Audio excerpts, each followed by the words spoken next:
2023 का income tax return जो लोग फाइल कर रहे हैं उसमें सारा इंटरफेस चेंज हो गया है। मैं आपको दिखाता हूँ यहाँ से जाके। तो इस तरह से ये सारा जो है ये चेंज हो गया हुआ है। तो इसमें शक्ल ही बदल गई है। इसमें अगर आप सैलरी रिटर्न फाइल करते हैं तो उसमें फ़ायदा ये है कि यहाँ से क्लासिक व्यू आ जाता है, पुराने वाला यानी जो व्यू था। बट अगर आप नॉर्मल रिटर्न फाइल करते हैं यानी सैलरी क्लास में नहीं है तो फिर क्लासिक व्यू नहीं आता। इस वजह से ये आपको नए वाला सीखना पड़ना है, ख़ास तौर पे जो नॉन सैलरीड हैं उनको। इसमें देखें, पहले रेजिडेंट नॉन रेजिडेंट चूज़ करेंगे। रेजिडेंट हैं तो रेजिडेंट चूज़ करेंगे। जो चीज़ चूज़ करेंगे वो डार्क कलर की हो जाती है, ठीक है। कंटिन्यू करेंगे आगे। आमदन के ज़राए आ गया, salary, other sources, capital gain. अगर इसके अलावा कोई है तो नीचे मोर की ऑप्शन आ रही, उसको क्लिक कर दें, ठीक है।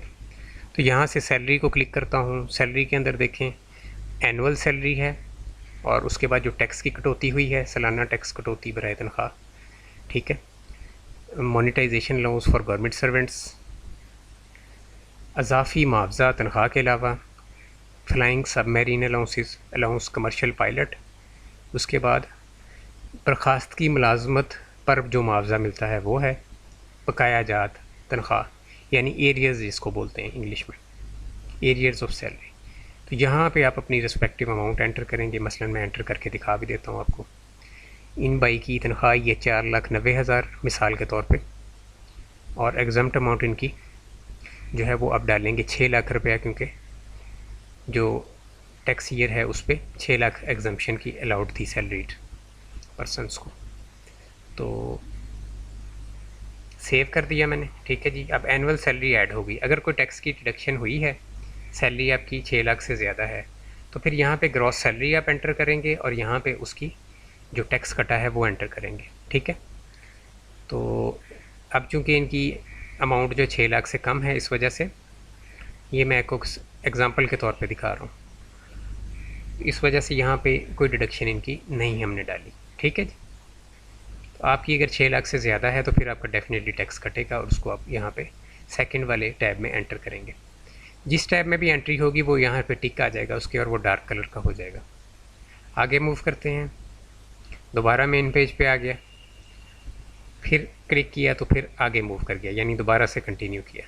अब ये कह रहा है कि आपकी रिडक्शन या क्रेडिट हुआ है, टैक्स क्रेडिट यानी कि, तो ज़कात में या तालीमी अखराजात में या फुल टाइम टीचर रिसर्चर के लिए जो होती 25% की रिडक्शन अलाउड होती, तो वो है। तो इन टैब्स में एंटर करें, अदरवाइज़ कंटिन्यू कर दें। फिर ये पूछ रहा है कि टैक्स की कटौती कहाँ कहाँ पे हुई है। बैंक में हुई है, व्हीकल में हुई है, यूटिलिटीज़ की मद में हुई है।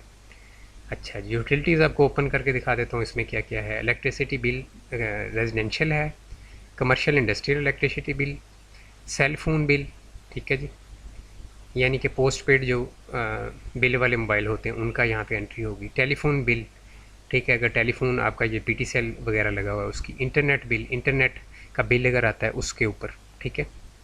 और उसके बाद फ़ोन यूनिट, और उसके बाद ये नीचे है कि जो प्रीपेड कार्ड यानी आप बैलेंस इस्तेमाल करते हैं मोबाइल के अंदर, उस पर जो टैक्स कटता है, तो यहाँ पे एंट्री होगी डेफिनेटली आपकी जो भी रेलिवेंट है, बट मैं यहाँ पे एंट्री नहीं कर रहा।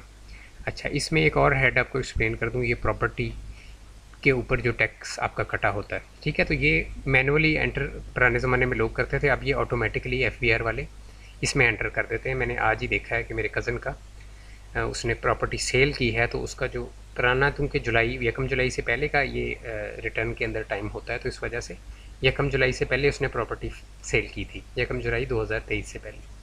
तो उसकी सेल के ऊपर यहाँ पे उसका शो हो रहा है, वो भी उसकी वीडियो मैं अपलोड कर दूँगा इसके बाद, ठीक है। तो ऑटोमेटिकली यहाँ पे अमाउंट आ रही है टोटल प्रॉपर्टी की, और यहाँ पे उसका टैक्स आ रहा है 2% के हिसाब से।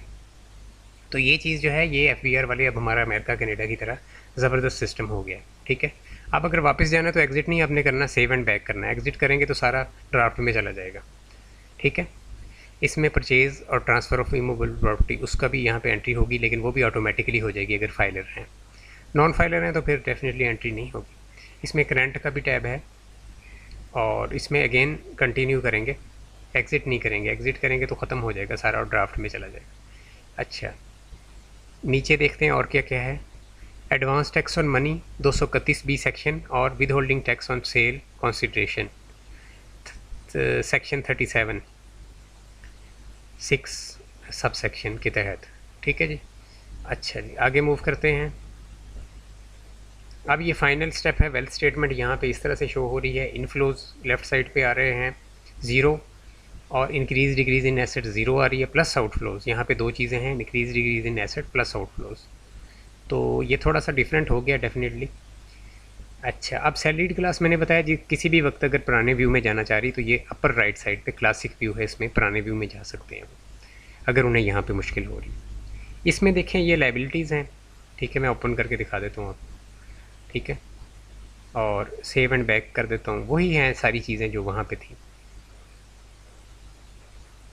प्लीज़ प्रोवाइड कॉन्टेंट्स वगैरह। अच्छा जी, कोई लाइबिलिटी ऐड कर देता हूँ जो कि मैंने ओपन कर लिया, तो यहाँ से बैक करूँगा तो आई थिंक ये चला जाएगा। अच्छा, चला गया, ठीक है, कंटिन्यू नहीं हो रहा, बैक हो रहा है क्योंकि मैंने ऐड नहीं ना की इस वजह से। तो अच्छा, इनफ्लोज़ अब जो है इसमें एंट्री कर लेते हैं हम। इनफ्लोज़ के अंदर हमारी 4,90,000 जो आया है सैलरी में, वो ऐड कर देते हैं, ठीक है जी। और इसके अंदर भी बिल्कुल वही हेड्स हैं जो वैसे नॉर्मल इनफ्लोज़ के अंदर थे। सेव एंड बैक कर दिया। मैं सिंपल सी चीज़ ऐड कर रहा हूँ ताकि ज़्यादा जो है टाइम मैं ना लूँ। आउटफ्लोज ओपन करता हूँ और इसके अंदर दो ऑप्शंस हैं, personal expenses, other expenses. Personal expenses को ओपन करता हूँ तो इसके अंदर रेंट है, ठीक है जी, और अगर आपने कोई रेंट यानी पे किया है, ठीक है जी, चूँकि ये एक्सपेंस का हेड है। व्हीकल की मेंटेनेंस में कोई ख़र्चा हुआ है, ट्रैवलिंग, इलेक्ट्रिसिटी, गैस, ठीक है, टेलीफोन, यानी ये चीज़ें वो हैं कि अगर इलेक्ट्रिसिटी का मीटर आपके नाम पे है तो फिर आपके शनाख्ती कार्ड पे है, फिर आप यहाँ पे एंट्री कर सकते हैं। इसी तरह गैस का, टेलीफोन का अगर आपके नाम पे है, मेडिकल, एजुकेशनल, और इसके अंदर नीचे है जी अदर पर्सनल हाउस होल्ड। तो यहाँ मैं 4,90,000 एंटर कर देता हूँ ताकि मेरा जो ख़र्चा है वो साल का ऐड हो जाए, ठीक है जी, 4,90,000। सेव एंड बैक, ठीक है जी, कंटिन्यू। तो ये अब वेल्थ स्टेटमेंट तक हम आ गए हैं, ठीक है जी। इसके अंदर एसेट्स और जो है दीगर net asset from previous year. अच्छा, net asset from previous year भी ऐड कर दिए हैं एफबीआर में, जो गायब हो गए थे वो दोबारा से ऐड कर दिए हैं। उसमें अगर आपने विरासती प्रॉपर्टी, जैसे कुछ लोग ज़ीरो वैल्यू पे एंटर करते थे तो ज़ीरो पे शो हो रही है, जिन्होंने कॉस्ट वैल्यू पे एंटर की है उनकी कॉस्ट वैल्यू पे शो हो रही है। तो जो एसेट गायब हो गए थे वो भी दोबारा एफबीआर ने शो कर दिए हैं। आज ये सारी अपडेट्स आज की तारीख में मैंने देखी हैं, 1-2 दिन में ही पीछे आई थिंक कि ये दोबारा से लागू हुई हैं, इस वजह से अभी लोगों को इसका पता नहीं है। तो जनाब ये यहाँ तक। अच्छा, इसमें अब आगे जब आप कंटिन्यू करेंगे तो ये आपको कहेगा कि अटैचमेंट कौन कौन सी आपने करनी है, ठीक है, कि आपने इसमें अटैचमेंट जो है वो कौन कौन सी करनी है, ये पूछ रहा है, ठीक है जी। और इससे अगर मैं इसको फाइनल स्टेप में मूव करता हूँ तो अगर मैं इसको यहीं पे छोड़ देता हूँ तो ये सेव होकर ड्राफ्ट में मेरे चला गया हुआ, क्योंकि स्टेप बाय स्टेप मैं सेव करता रहूँ। बट अगर मैं इसको यहाँ से कंटिन्यू करूँगा तो ये मेरे से पिन मांगेगा नेक्स्ट स्टेप पे, और पिन में जैसे ही एंटर करके सबमिट करूँगा तो ये सबमिट हो जाएगा रिटर्न मेरा, ठीक है। तो ये फुल तरीक़ाकार मैंने आपको गाइड कर दिया है। नेक्स्ट स्टेप पे मैं मूव नहीं कर रहा, ठीक है।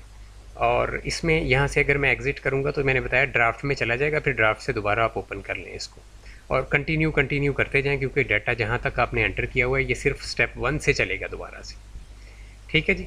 तो ये कॉम्प्रिहेंसिव वीडियो बना दी आपके लिए मैंने, ठीक है। इसको सीखना उन लोगों के लिए ज़्यादा ज़रूरी है जो नॉन सैलरीड हैं, ठीक है। सैलरी वाले तो मैंने बताया यहाँ से क्लासिक व्यू में जा सकते हैं, ये अपर राइट कॉर्नर पे मौजूद है क्लासिक व्यू।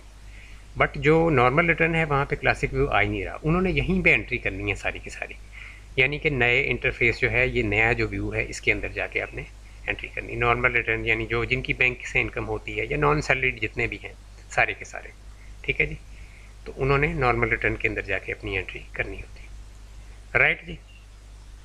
यहाँ पे वीडियो होती है हमारी कंप्लीट। मिलते हैं इंशाल्लाह अगली वीडियो में।